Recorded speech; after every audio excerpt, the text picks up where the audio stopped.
Welcome guys, जे clone job channel में आपका बहुत बहुत स्वागत है।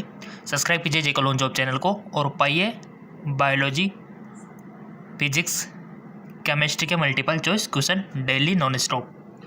सो गाइज, पिछला जो वीडियो था उसमें हमने भौतिक विज्ञान, जिसको आप फिजिक्स बोलते हो, एक ही बात है, ठीक है, वो डिस्कस कर चुके थे। एमसीक्यूज जो कि आपके एग्ज़ाम में क्वेश्चन बनते लेवल के, ठीक है, और काफ़ी सारे क्वेश्चन आपको डायरेक्टली देखने को मिल जाएंगे और रिपीट भी हो जाएंगे बहुत सारे, ठीक है। तो चलिए शुरू करते हैं। केमिस्ट्री डिस्कस कर रहे हैं, रसायन विज्ञान। इस वीडियो में रसायन विज्ञान का पहला क्वेश्चन, हम ये पार्ट थर्ड है इसका, रसायन विज्ञान का, क्योंकि पार्ट फर्स्ट में 1 से 50 तक लेता और सेकंड में 50 से 30 तक, और इसमें 30 से आगे चलेंगे। तो चलिए शुरू करते हैं। निम्नलिखित में से कौन सा एक अम्लीय प्रवाह एसिडिक फ्लक्स का एक उदाहरण है? Which of the following is example of acidic flux? बहुत मोस्ट इंपॉर्टेंट क्वेश्चन बन सकता है। अम्लीय प्रवाह यानी कि एसिडिक फ्लक्स का उदाहरण आपको बताना है। तो ऑप्शन, 4 ऑप्शन आपके सामने हाजिर है और आपके भी एग्जाम में 4 ही ऑप्शन दिए जाएंगे। Cl2O3 plus CaO, Cl2O7, SiO2 या फिर CO2। बहुत अच्छा क्वेश्चन है गाइज। 4 में से 1 ऑप्शन आपको सिलेक्ट करना है और अभी आप सिलेक्ट करो ताकि आपको थोड़ा सा अंदाजा हो जाए कि हाँ क्वेश्चन किस प्रकार के आएंगे और कैसे टिक लगाना है। लगाओ टिक, ऐसे मान के चलो कि आपका एग्जाम में हो रहा है, ये ऐसे मान के चलो। सो इसका राइट ऑप्शन आपने चूज कर लिया होगा। इसका राइट ऑप्शन हो जाएगा SiO2। जिन्होंने इस पर टिक लगाया उनका बहुत बहुत धन्यवाद। 1 नंबर पक्का। चलो आगे। निम्न में से कौन से एक संक्रमण धातु नहीं है? Which of the following is not a transitional metal? संक्रमण धातु नहीं है यानी कि आपको तो जानकारी होनी चाहिए, नॉलेज होनी चाहिए कि कौन कौन से संक्रमण धातुएं है। ये क्वेश्चन आपकी ये नॉलेज चेक करना चाहता है। जहाँ पर ये नहीं आ गया ना, इसका मतलब समझो कि आपको नॉलेज थोड़ी ज़्यादा होनी चाहिए, तभी तो आप कह पाओगे कि हाँ ये नहीं है, ठीक है। सो बताइए कि कौन सी नहीं है। एग्जामिनर ये नॉलेज चेक करना चाहता है आपकी किस संक्रमण धातु की कितनी नॉलेज है आपको। सो आपने चूज कर लिया होगा। इसका राइट ऑप्शन हो जाएगा आपका सी डी यानी कि ऑप्शन 3, ठीक है। क्रोमियम भी नहीं है, क्रोमियम है, सॉरी, ठीक है, क्रोमियम भी है, कॉपर भी है, निकल भी है, बट ये नहीं है। तो इसका राइट ऑप्शन ये हो जाएगा, ठीक है, सिंपल। चलो आगे। बहुत अच्छा क्वेश्चन था। प्रोटीनों के विकृतीकरण के संबंध में निम्नलिखित में से कौन सा कथन सही है? प्रोटीन का विकृतीकरण हो जाता है ना गाइस, आपने देखा होगा कि उसके अंदर के बंध जो है टूट जाते हैं, ठीक है, और प्राथमिक प्रोटीन, द्वितीयक प्रोटीन, तृतीयक प्रोटीन होती है, आपको खुद को पता है। विशेष प्रकार के लूप होते हैं उसमें। Which of the following statement in true with regarding the, देखो कैसे विकृतीकरण होता है, या तो प्रोटीन को गर्म करो तब होता है, ठीक है, आपने देखा होगा ना, बहुत सी कंडीशन में दूध फट जाता है, बहुत सी कंडीशन आपने देखा होगा कि अंडे को जब उबालते हैं तो रबड़ जैसा एकदम टाइट हो जाता है, ठीक है। तो कुछ एग्जाम्पल इसके। तो प्रोटीन के विकृतीकरण के संबंध में निम्नलिखित में से कौन सा कथन सही है? सही है, प्रोटीन का विकृतीकरण प्रोटीनों के प्राथमिक और तृतीयक संरचना के पुनर्व्यवस्था के कारण होता है। अगर हिंदी समझ में नहीं आती हो तो मेरी इंग्लिश भी आपके लिए दे रखी है, ठीक है। विकृत प्रोटीन अपनी जैविक गतिविधि को बरकरार रखता है। यह प्रोटीन की द्वितीयक और तृतीयक संरचना की पुनर्व्यवस्था के परिणाम स्वरूप होता है। प्रोटीन की रासायनिक संरचना विकृतीकरण द्वारा बदल दी जाती है।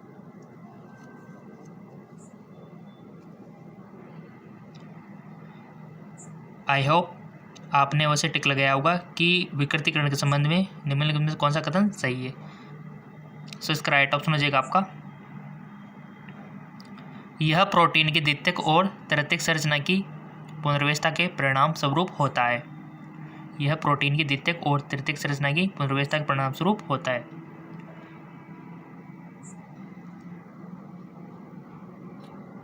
ऑप्शन 3। निम्न में से कौन से एक विकिरण समस्थानिक का प्रयोग रक्त कैंसर के उपचार में किया जाता है? Which of the following radioisotope is used in treatment of blood cancer?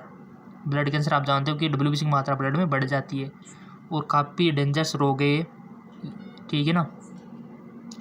तो विकिरण समस्थानिक का प्रयोग रक्त कैंसर के उपचार में होता है, ट्रीटमेंट में कौन सा होता है गाइस? इंपॉर्टेंट क्वेश्चन बन सकता है।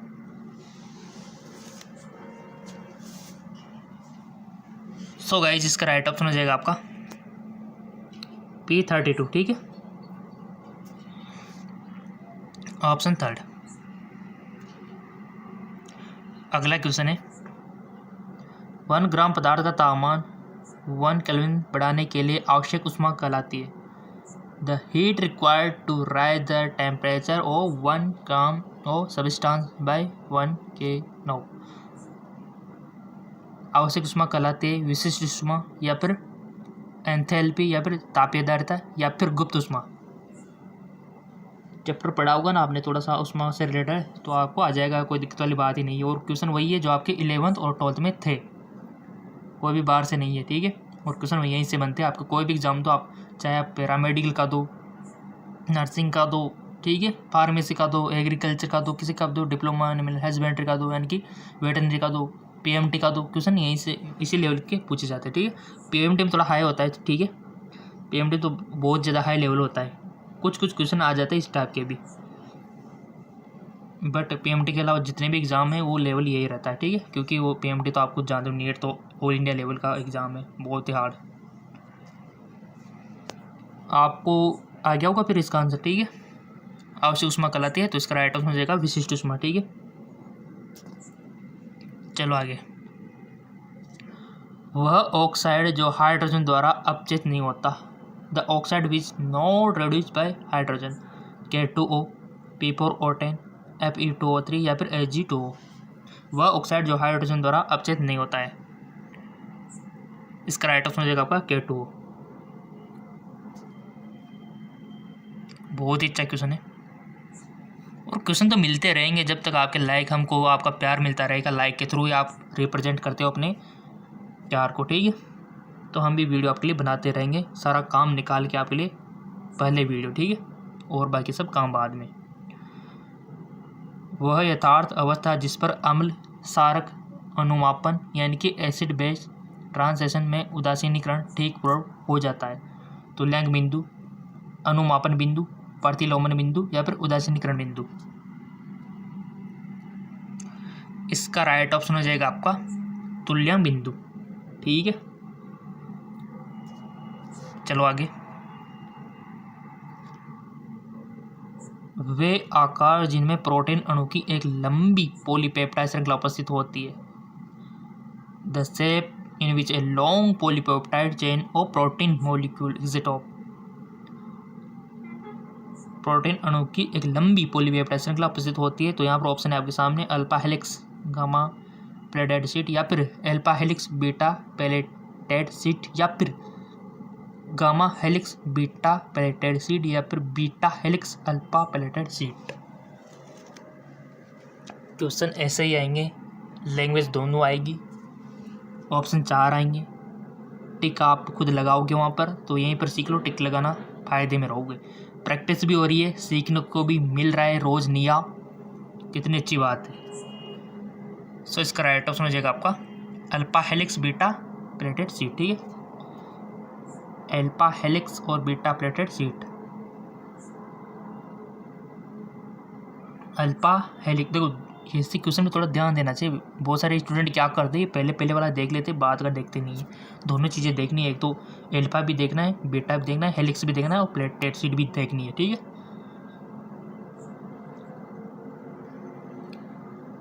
ऐसे ऑप्शन कंफ्यूज टाइप के होते हैं थोड़े से, सो सिंपल। इसका राइट ऑप्शन हो जाएगा आपका alpha helix beta plate seat, ठीक है, ऑप्शन सेकंड। चलो बढ़ो आगे। नियत आयतन पर अवशोषित ऊष्मा इसके बराबर होती है। निकाय की आंतरिक ऊर्जा में परिवर्तन, निकाय के एंट्रोपी में परिवर्तन, निकाय की पूर्ण ऊष्मा में परिवर्तन, निकाय की मुक्त ऊर्जा।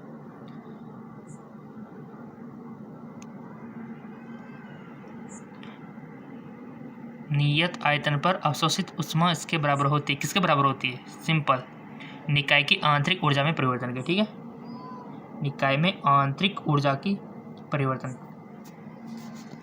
चलो आगे। सार में फिनोल्फेथलीन का रंग होता है? The colour of phenolphthalein is base, गुलाबी, रंगीन, लाल, नारंगी। बताइए, बहुत अच्छा क्वेश्चन है। सार में फिनोल्फेथलीन का रंग होता है। सो इसका राइट ऑप्शन हो जाएगा आपको गुलाबी। ठीक है गाइज, क्वेश्चनों में कोई कमी नहीं है। देखो, क्वेश्चन तो हम आपके लिए प्रोवाइड करवा रहे हैं। अगर ये भी कम लग रहे हो तो एक और चैनल है, उसका नाम है GK MCQ MK। डिस्क्रिप्शन में लिंक दे रखा है, वहाँ पर भी आपको फिजिक्स, केमिस्ट्री, बायोलॉजी के रोजाना क्वेश्चन मिलते हैं, जाके देख सकते हो। लिंक नीचे दे रखा है उसका। 965 सेकंड के लिए 5 एम्पेयर के पारित होने से कॉपर सल्फेट के विलयन में निक्षेपित तांबे का द्रव्यमान है। वो बहुत अच्छा क्वेश्चन। न्यूमेरिकल आ जाते हैं, लेवल ये रहता है न्यूमेरिकल का, ना ज़्यादा हार्ड ना ज़्यादा इजी, मीडियम। ऑप्शन आपके सामने हाजिर है। 1.5, 15.8,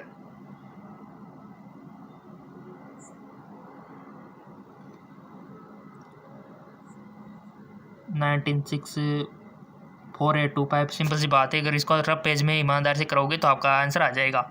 आंसर जो आएगा इसका राइट ऑप्शन 4825 ग्राम। ठीक है, ऑप्शन डी आ जाएगा।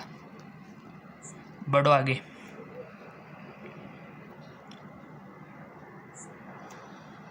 अभिकारक के संबंध में एक अभिक्रिया द्वितीय कोटि है। यदि अभिकारक की सांद्रता आधी कर दी जाए तो अभिक्रिया की दर कैसे प्रभावित होगी?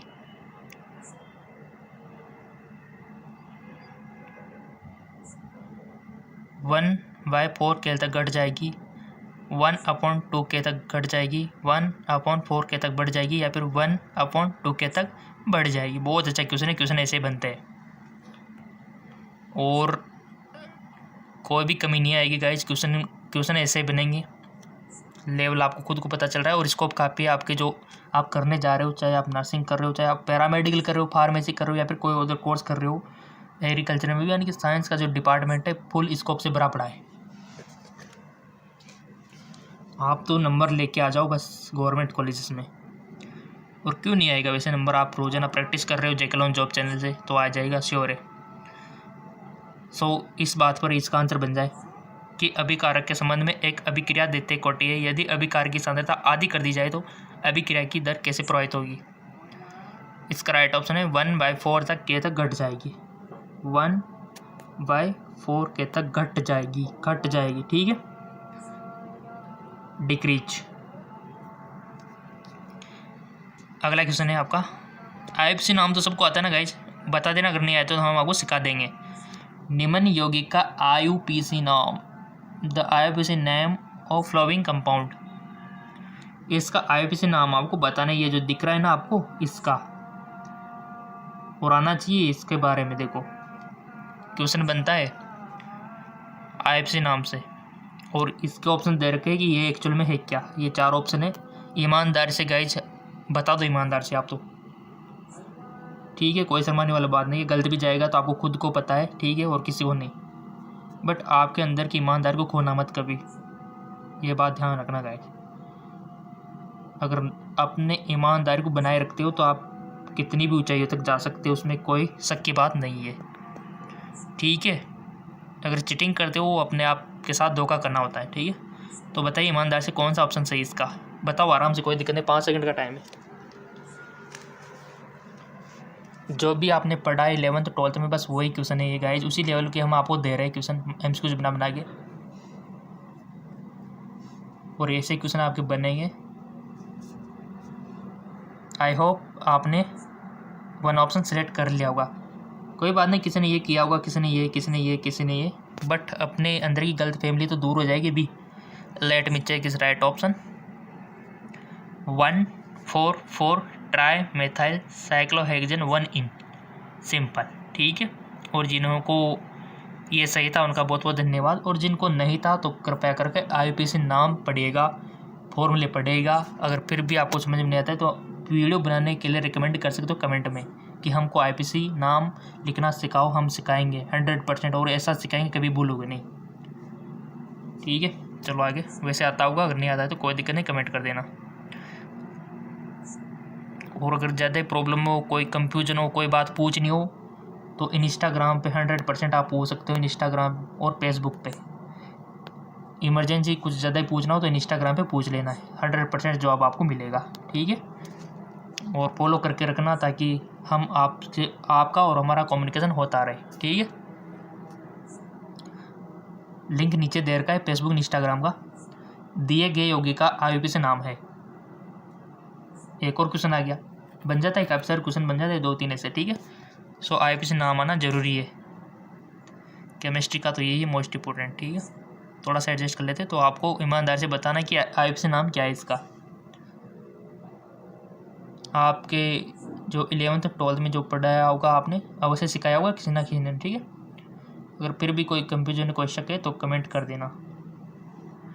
इसका राइट ऑप्शन हो जाएगा आपका 3 ब्रोमो मिथाइल 2 आइसो प्रोपाइल हेलेक्सिन 1 ठीक है। ऑप्शन फर्स्ट ही सही इसका, तो ये वाला, ये है इसका आईपीसी नेम। अगला क्वेश्चन है आपका, थोड़ा न्यूमेरिकल है गाइस। अभिक्रिया AB के लिए एक अभिकार की सांद्रता 25 मिनट में 0.04 मोल से 0.03 मोल तक बढ़ जाती है। सेकंड में औसत दर की गणना करनी है आपको। ऑप्शन आपके सामने हाजिर है, ईमानदारी से। और वीडियो अगर कोई भी मिस कर दिया हो तो चैनल पे जाके देख लिया करो, सिंपल सी बात है। नीचे लोगो दिख रहा है, लोगो पे नीचे जेकलॉन जॉब लिख रहा होगा आपके, तो उस पर क्लिक करके सीधा आप वीडियो के ऑप्शन पे चले जाए। सारे वीडियो, जितने भी वीडियो है सारे मिल जाएंगे आपको। इसका राइट ऑप्शन हो जाएगा आपका 6.7 10⁻⁻6 मीटर यूनिवर्स, ठीक है, ऑप्शन फर्स्ट। और जो लिंक हमने बताया नीचे डिस्क्रिप्शन में दे रखे हैं।